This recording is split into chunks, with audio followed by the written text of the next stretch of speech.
የተረጋጋ ሰው መሆን። ቤተሰቦች እንዴት ናችሁ? ዛሬ ባልተለመደ ርዕስ ተገናኝተናል። ተወዳጅ ጸባይ ነው መረጋጋት። አይታችሁ ከሆነ በተለምዶ ሴቶች በጣም የተረጋጋ ኩል የሆነ ወንድ ይወዳሉ። ወንዶች ደግሞ በፈንታቸው ስክን ያለች ቁጥብ የሆነች የተረጋጋች ሴት ይወዳሉ ሲባል እንሰማለን። በጣም የምናደንቃቸው የምናከብራቸው ሰዎች ራሱ የተረጋጉ ናቸው።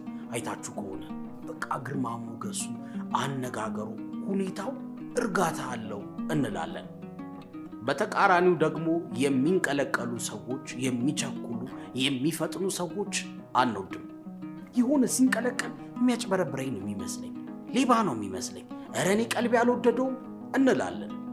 የምንወዳቸው ሰዎች እንኳን ቢሆኑ ለቁም ነገር አናስባቸውም። ፍጥን ካሉ ቀልባችን ያወዳቸው በቃ ከመጀመሪያው።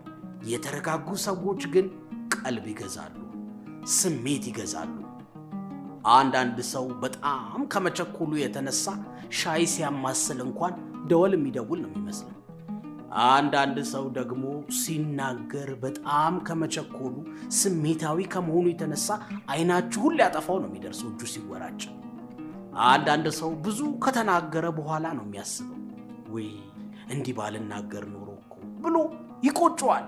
መልሶ የሚያስበው ከተናገረ በኋላ ነው። የዚህ ቪዲዮ ዓላማ በሰዎች ለመወደድ ብለህ እንድትቀየር አይደለም፣ ለራስህ ስትል እንድትቀየር ነው። ካልተረጋጋ የምትቸኩል ከሆነ ፍጥን የምትል ከሆነ የምትወስናቸው ውሳኔዎች ብዙ ጊዜ ስሜትህን ይጎዱሃል።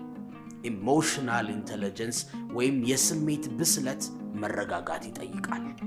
አየህ፣ በፍቅር ህይወትህ ካልተረጋጋ፣ ስሜታዊ ከሆንክ፣ ቶሎ የምትናደድ ከሆንክ ራስን ትጎዳለህ። በስራ በትምህርትህ ስኬታማ ልትሆን የምትችለው በጣም ተረጋግተህ የምታስብ የምትወስን ከሆነ ነው። መረጋጋት ስማርት ያደርግሃል።